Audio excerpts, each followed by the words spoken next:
everyone, it's Brian here. Today I'm coming on to do a VR for Kathy's Favorite Things over here on YouTube. And she is currently doing a challenge in which we can make a piece of artwork for autism awareness and either do a video of it, send it to her.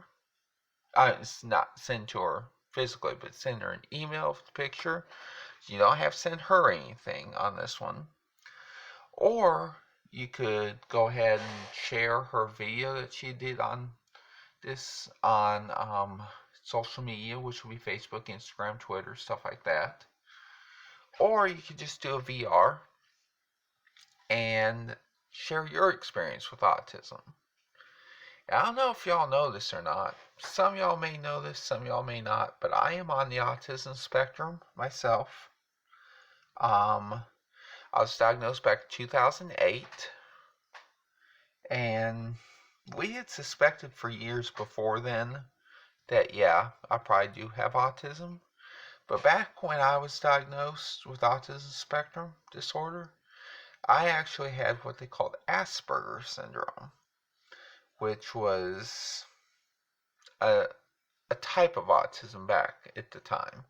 And then a few years later, they took down Asperger syndrome and just, you know, put all in one category, which would be autism spectrum disorder, low functioning, high functioning, stuff like that. Of course, I'm on the high functioning end, and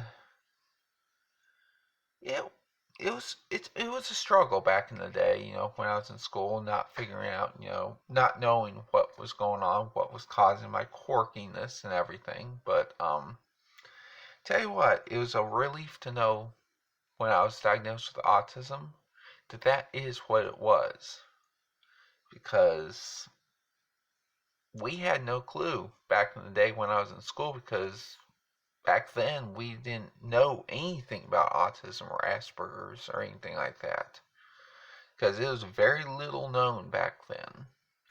And I was, of course, in school and started school in the 80s, mid 1980s, and graduated in 1997. But about that, I actually did not graduate high school, believe it or not. I chose to drop out midway through my junior year of high school because I was being bullied so much. I have touched on that subject some before, I guess, maybe my Facebook or Instagram or here on YouTube. But yeah, I was bullied relentlessly when I was younger, when I was in school, because I would obviously I was on the autism spectrum, and people didn't know about that then. And I dropped out midway through my junior year of high school, and I went and got my GED, and passed it 2 months before my classmates graduated from high school. So I got a little edge on my classmates. I graduated before them technically, so that was a big accomplishment for me.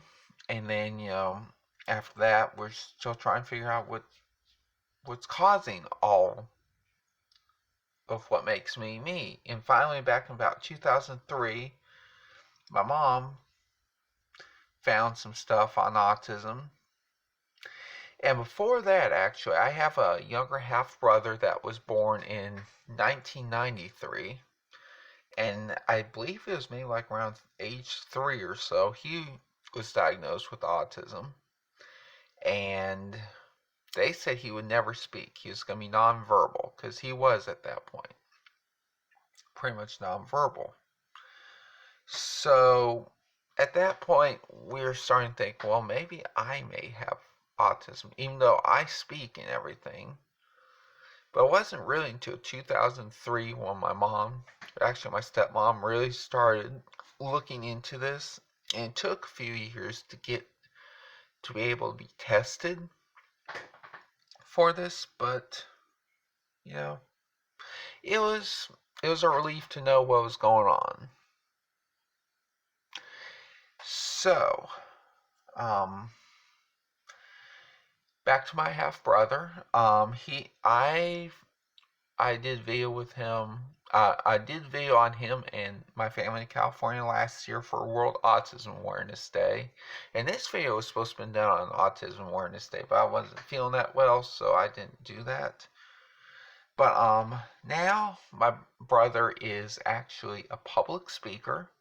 He plays floor hockey and I believe basketball for Special Olympics in Southern California.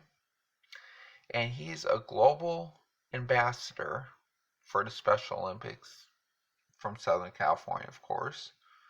And he doesn't just do Special Olympics, he works at a Goodwill store in Santee, California. I mean, my brother is highly successful. And just to imagine, back when he was about 3 years old, doctors told my mom and stepdad, that he would never speak, that he would be nonverbal, function very little, most likely, and that, you know, he wouldn't have much of a chance in life. But relentless therapy, relentless teaching, and relentless believing in him actually changed all that. He is on the high functioning end of the autism spectrum, just like me. So I just want to share that story with y'all real quick. And as you can see, I have some puzzle pieces here that I made. I'm going to show these as well. I'm currently selling these in my Etsy shop, if you want to take a look at those. I'll leave the link below this video. I'll leave the link below this video also for Kathy's video that she had done for this challenge. So go check it out. Today is April 5th. I believe today's the last day to enter the challenge, but please do enter it if you have a good story about your own experience with autism or somebody you love that has autism. So I hope y'all have a great day. I'll see y'all again later. Bye.